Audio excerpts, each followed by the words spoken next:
Muy bien, pues vamos entonces al libro de Marcos. Después de este mensaje vamos a tener varios estudios de hermano Nico y también Miguel. Vamos a tener un coro especial, música especial del coro de Elche. Creo que os va a gustar.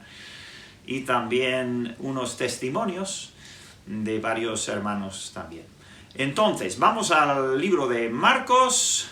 Y estamos en el capítulo 4, seguimos en el capítulo 4, parece increíble cómo vuela el tiempo, porque ya es el mensaje número 25 en esta serie. Y bueno, pues Marcos tiene 16 capítulos, así que vamos por ahí una cuarta parte. Bien, vamos entonces a leer. Hoy tenemos, el pasaje que tenemos son 3 versículos nada más. Y hay un subtítulo ahí, que no es parte de la Biblia, pero está ahí para por los editores o los que publican la Biblia, está y dice parábola de la semilla de mostaza.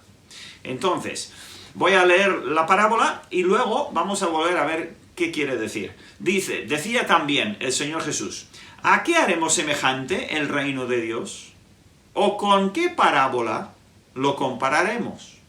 Es como el grano de mostaza, que cuando se siembra en tierra es la más pequeña de todas las semillas que hay en la tierra, pero después de sembrado crece y se hace la mayor de todas las hortalizas y echa grandes ramas, de tal manera que las aves del cielo pueden morar bajo su sombra. 3 versículos y un tema que en la superficie parece muy sencilla. La lección es también, yo creo que sencilla, como muchas cosas que son importantes, ¿verdad? No tienen por qué ser complejas. Dice el primer versículo: ¿a qué haremos semejante el reino de Dios? ¿O con qué parábola lo compararemos? Entonces, ¿qué es lo qué tema tiene este pasaje pequeño? Pues el Señor quiere enseñarnos algo acerca del reino de Dios. ¿Qué es el reino de Dios? Bueno, es un término muy amplio, pero en este contexto a lo que se refiere claramente es la vida o la salvación que Dios da al hombre, y también en parte todo lo que es la era de la iglesia y todos los creyentes que van a sumarse a la iglesia por medio del arrepentimiento y la fe en el Señor Jesús, ¿no? Entonces, ¿qué es lo que hace el Señor Jesús? Para enseñar, vuelve a las parábolas. Le encanta usar parábolas, porque son un método muy, muy eficaz para enseñar. Y aquí lo que quiere hacer es enseñarnos por lo menos un elemento del reino de Dios. Nos quiere enseñar algo acerca de eso. Entonces, versículo 41 entra y dice, es como, aquí está la parábola, la ilustración, y como muchas veces hace, coge de la agricultura o de la naturaleza. Me imagino, es posible, bueno, esta enseñanza, vete a saber cuántas veces la dio. En 3 años de ministerio, que creemos que más o menos fue así, igual la fue enseñando muchas veces en diferentes lugares, ¿no? Pero quizás muchas veces igual tendría él a mano unas semillas de mostaza, o igual estaba al lado de un campo de mostaza. El caso es que dice, es como el grano de mostaza. Voy a poner una imagen de unas semillas de mostaza y veréis que son pequeñísimas, son muy pequeñas. Dice que cuando se siembra en tierra es la más pequeña de todas las semillas que hay en la tierra. ¿A qué se refiere? Bueno, a todas las semillas que tenían en esa zona. Es una forma de decir, es la más pequeña que tenemos, esta semillita, ¿no? Y entonces la pone como ejemplo. Y luego ya llega al versículo 32 y dice, pero después de sembrado, crece y se hace la mayor de todas las hortalizas y echa grandes ramas, de tal manera que las aves del cielo pueden morar bajo su sombra. Ahora, no estamos hablando de que esa semillita crece y se hace un árbol enorme, como un roble o como un pino, no. Lo que está mostrando es lo que está ilustrando es el crecimiento, pero no busca algo exagerado. Podría haber buscado otra parábola, o digo, otra ilustración, pero esta era muy buena. Normalmente las hortalizas son muy pequeñitas, y los pájaros y eso no pueden vivir porque son muy pequeñas, ¿no? Pero en este caso, esta semilla de mostaza es negra, bueno, la semilla por lo menos. Normalmente esta planta llega a aproximadamente 1 metro de altura, que es bastante. Piensan lechugas y otras cosas. Pero, y no sé yo todo lo que tenían ellos a mano en aquel entonces en sus huertas, pero evidentemente era grande, pero se sabe que llegaba incluso hasta los 5 metros de alto una planta. Esto ya es un pequeño árbol, y tiene mucha hoja, y ahí adentro viven, pues yo qué sé, los gorriones y los jilgueros y, bueno, los pájaros que ellos tuviesen, ¿no? Ahí adentro había mucho refugio y mucho lugar para los pajaritos. Y él dice que la semillita esa pequeña empezaba así, con algo casi microscópico, pero luego se hacía una gran planta donde podían habitar y vivir los pájaros, prácticamente un árbol con ramas, ¿no?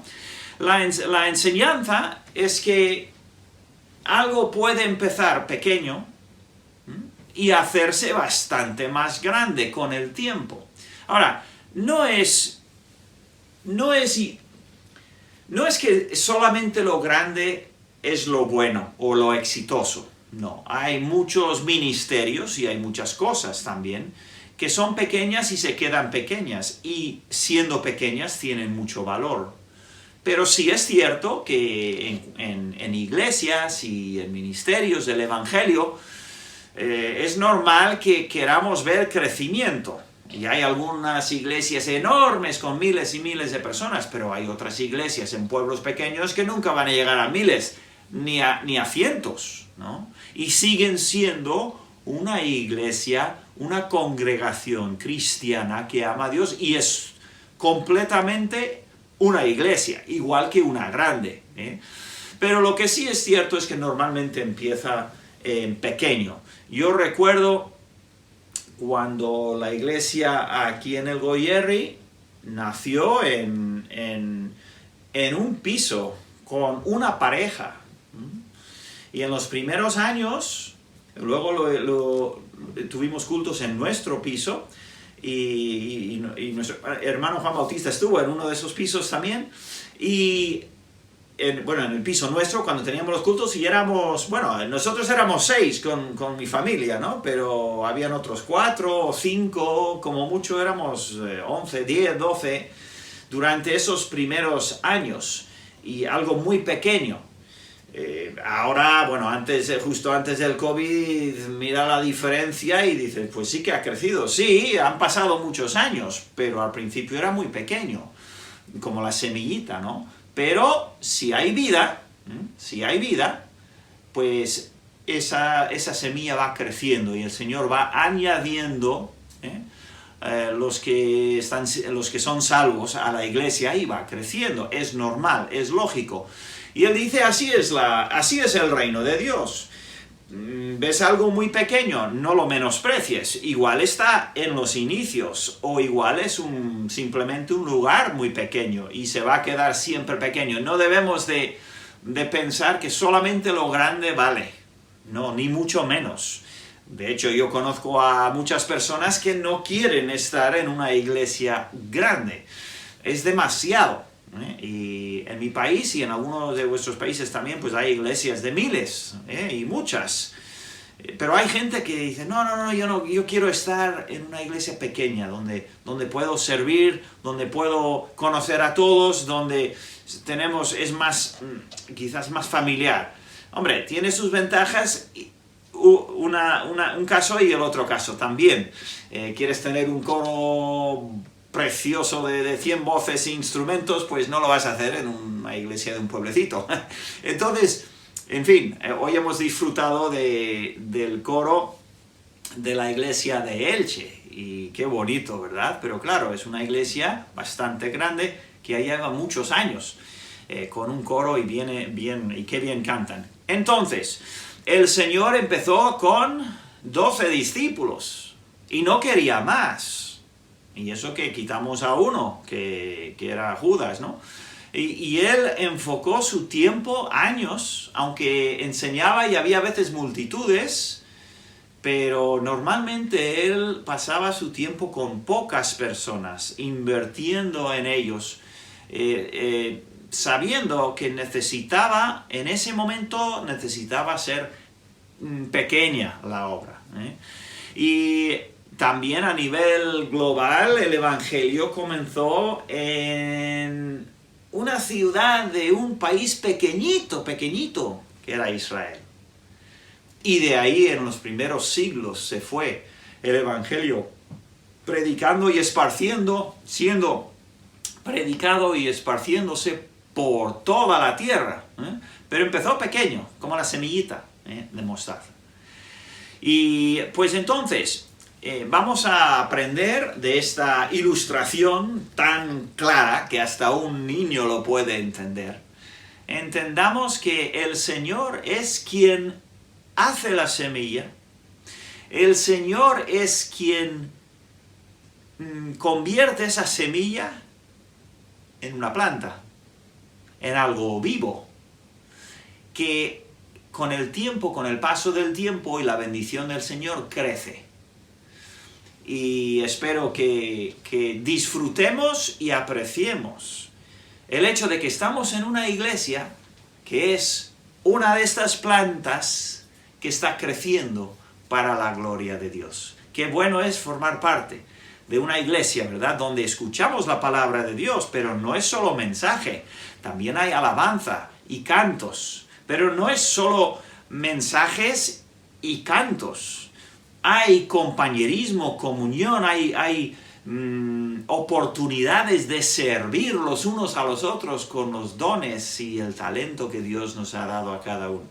Entonces, gracias a Dios, gracias al Señor Jesús por esta parábola que nos explica un poco más acerca del reino de Dios. Así que con eso lo dejamos. La próxima vez continuaremos, Dios mediante, con el versículo 33. Y ahora vamos a...